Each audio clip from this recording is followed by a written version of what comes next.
The note was tucked under my windshield wiper when I came out of the hardware store on a Thursday afternoon. No envelope. Just a folded piece of paper with 2 lines written in blue pen. I live next door. I heard something you need to know. Come alone. Don't mention this to Nicole. That last part is what stopped me cold.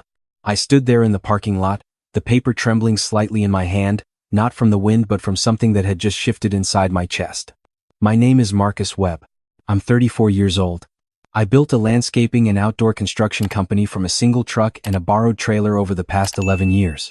I have 14 employees, a reputation in our county that took a decade to earn, and a wife named Nicole who I married 6 years ago in her parents' backyard while her whole family cried happy tears in the August heat. And someone who lives next to us didn't want me to mention her name. I read the note twice, then folded it into my front pocket. I sat in my truck for a long time before I drove. Not home.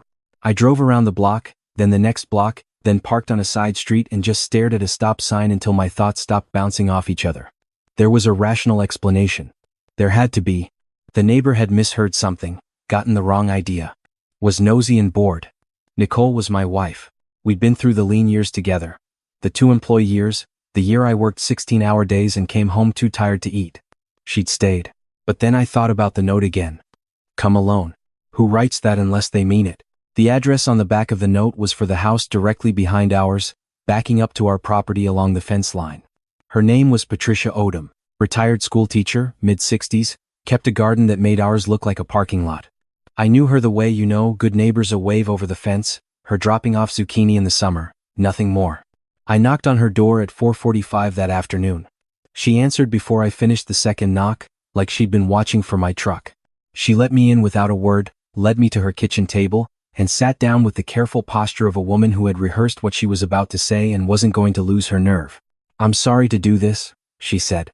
I want you to know, I went back and forth for 2 weeks before I wrote that note. But I have a son your age and I kept thinking what I would want someone to do if it were him. She told me she'd been pruning her rose bushes along the back fence one morning last week.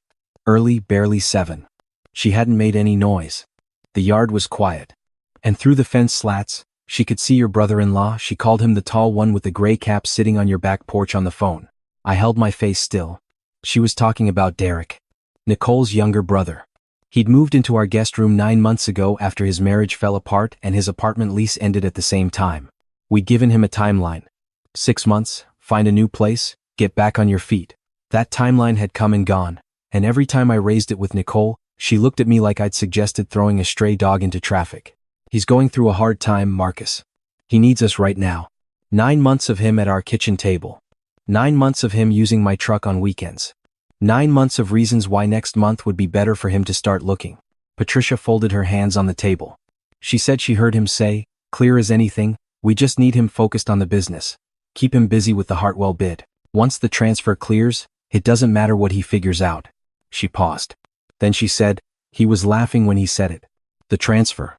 I asked her if she was sure of those words. She said she was a retired English teacher and she had been sure of words for 40 years. I thanked her. I meant it in a way I couldn't fully express right then. I drove away from her house with both hands on the wheel and my jaw so tight my back teeth ached. The transfer. Transfer of what?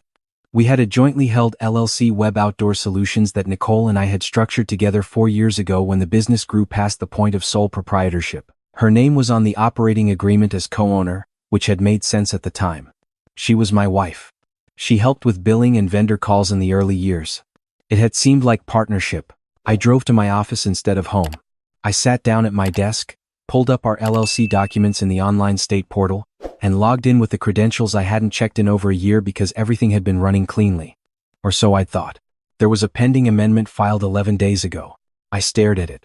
An amendment to the operating agreement, removing me as managing member and adding a name I didn't recognize, DRL Property Solutions LLC. I clicked through. DRL had been registered in the state 4 months ago. The registered agent was listed as Derek Raymond Larkin. Derek Raymond Larkin, my brother-in-law. The signature on the amendment was mine. Except I had never signed it. I sat in that chair for a long time. The office was empty. My guys had gone home at 5. Outside the window, the sky was doing that deep orange thing it does in October, and all I could think was that I had brought this man into my home, lent him money I never asked to be paid back, covered his car insurance for 2 months because he'd let his lapse. I had done all of that while he was quietly filing paperwork to take what I'd spent 11 years building. I didn't call Nicole. I didn't drive home. I called the one person I needed. Her name is Sandra Reyes. She's a business and contracts attorney who has handled 3 legal matters for my company over the years. No nonsense, no drama, no small talk. She picked up on the second ring. I told her exactly what I'd found. She was quiet for a moment. Then she said, "Don't touch anything, don't confront anyone, and be in my office at 8 tomorrow morning." I drove home that night like a man carrying something fragile. Nicole was making dinner. Derek was at the kitchen island watching something on his phone with one earbud in. Her mom had come by and was setting the table like she lived there too, moving around my kitchen with that comfortable ownership that had always sat wrong with me but that I'd never pushed back on hard enough. "Honey, you look tired," Nicole said. "Big day," I said. I smiled. I kissed her cheek. I sat down and ate the dinner she made, and I watched all 3 of them talk and laugh and pass the bread basket, and not one of them looked like a person who was doing something wrong. That's the part that stays with you. Not the betrayal itself. The performance around it. Sandra's office was quiet the next morning. She had already pulled the amendment documents before I arrived. She walked me through it carefully. The amendment had been submitted to the state portal using what appeared to be a digitally inserted version of my signature, not a scan of my actual handwriting, but a font-based forgery that only held up at a glance. The filing also used an email address I didn't recognize, a variation of my name with a number attached that someone had created specifically for this. When I looked at the timestamp, it had been filed at 11:14 on a Tuesday morning. I had been on a job site in Millbrook County that day. I had GPS logs, client sign-offs, and 6 employees who could confirm it. "I was never there," I said. She nodded. "That's the first thing that helps you." She explained the exposure clearly. If the amendment had been allowed to finalize, which would have happened in roughly 3 weeks, DRL Property Solutions would have become managing member of my LLC. As managing member, Derek would have had legal authority over business bank accounts, contracts, and asset decisions. The account tied to our largest ongoing commercial contract had a balance of over $200,000 at the moment, $200,000, plus the equipment. Plus the client list I'd spent a decade building. She asked if I wanted to file an emergency motion to void the fraudulent amendment. I said yes. She asked if I wanted to keep this quiet for now. I said yes to that too. She asked how much time I needed. I said, "Give me 2 weeks. Because I didn't just want to stop them. I wanted to understand exactly how deep this went. And I wanted them to not see it coming.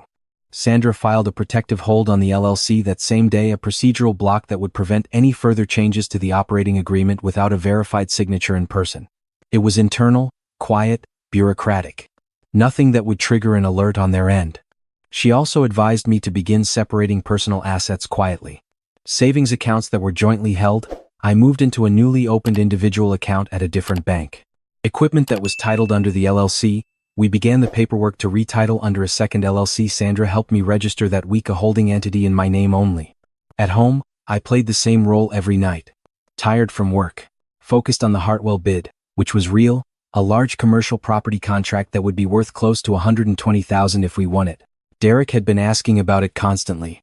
"Where are you on Hartwell? How big is that number? What's the timeline?" I'd taken it as friendly interest. Now I understood what it actually was. I started keeping a small digital recorder in my shirt pocket when I was home. Our state allows single-party consent for recordings.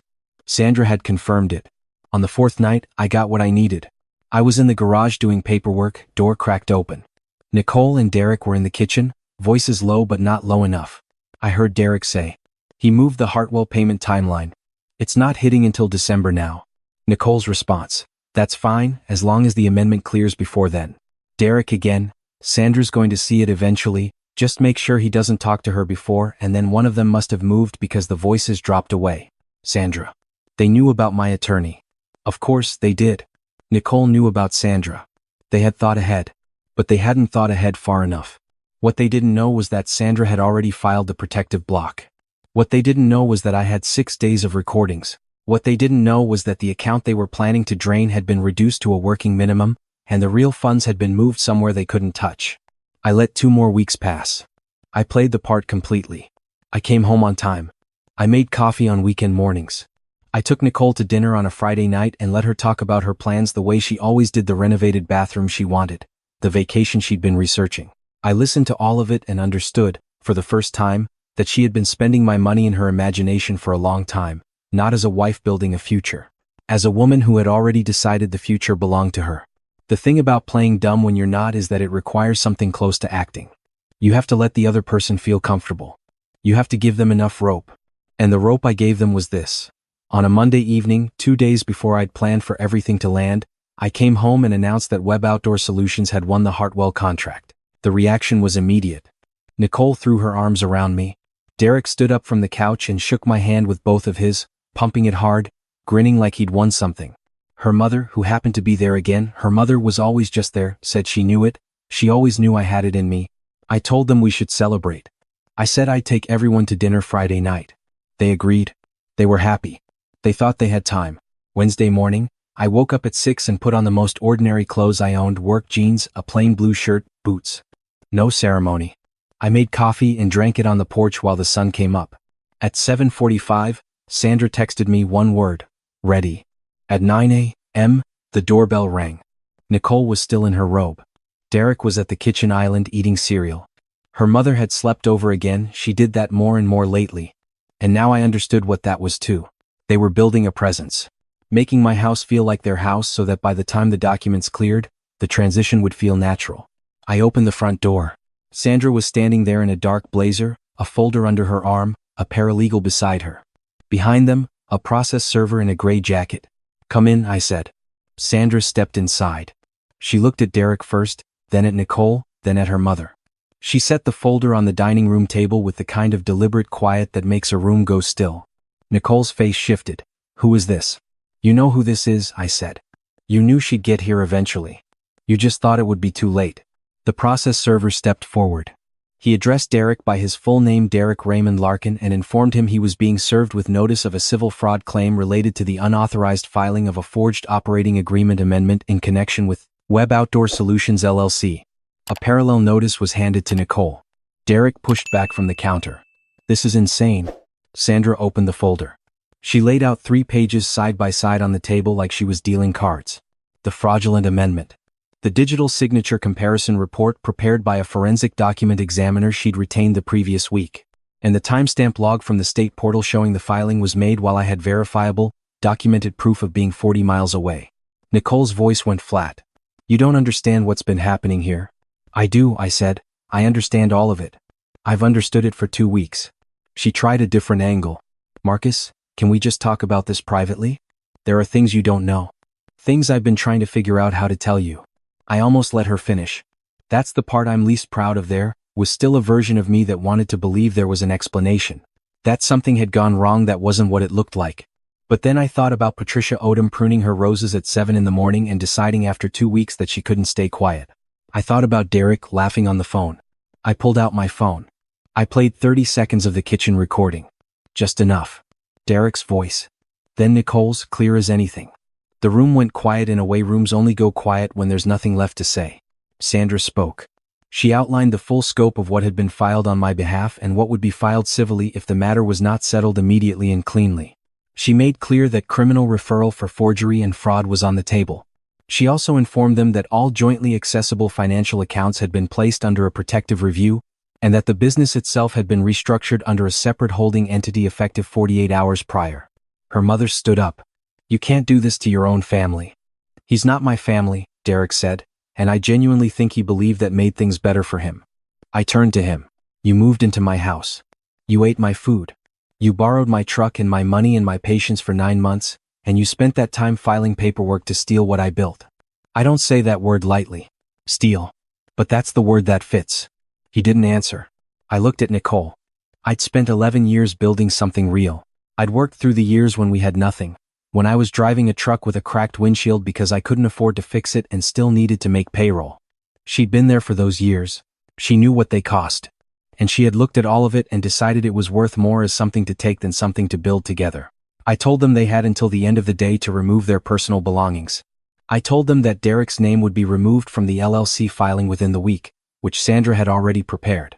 I told them that I had retained an eviction specialist and that formal 30-day notices would be delivered to both Nicole and Derek by end of business, giving them the legal timeline required in our state. Sandra had insisted on this. She said, "Do it right, document everything, give them no leverage." Nicole's mother started to cry. Nicole stood very still, like a person waiting for the ground to shift back under their feet. It didn't. "There's one more thing," I said. I picked up my phone and opened an email I had drafted the night before and not yet sent. I turned it so Nicole could read the subject line.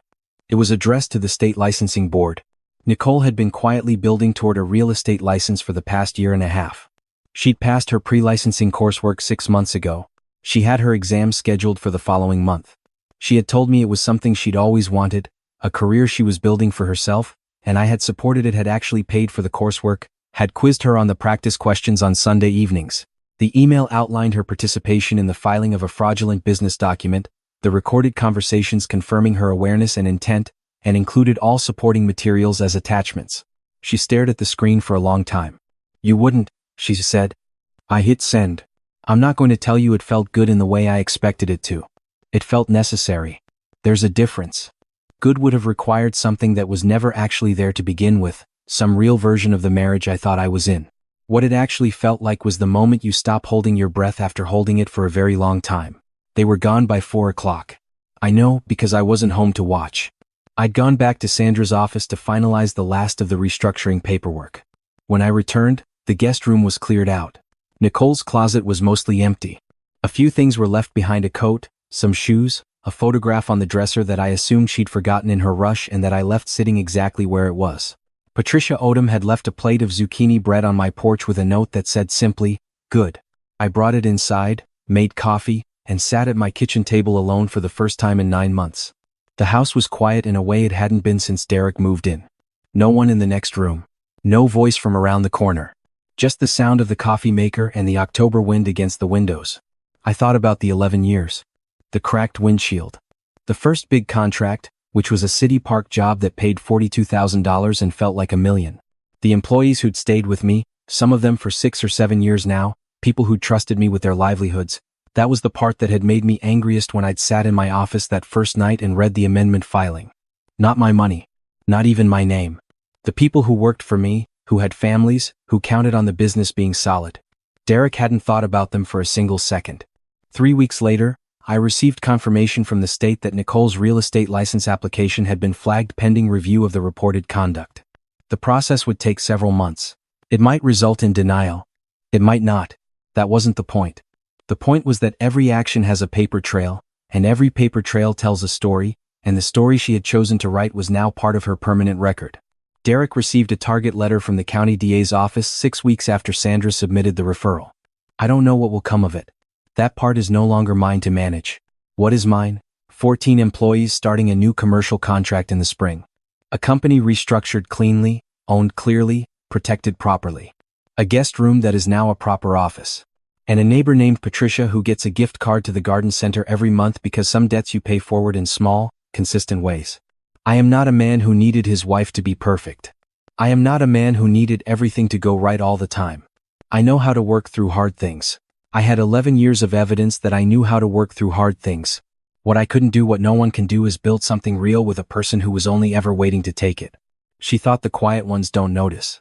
She thought a man who goes to work early and comes home tired is a man who isn't paying attention. She thought patience looked like blindness. She was wrong about all of it.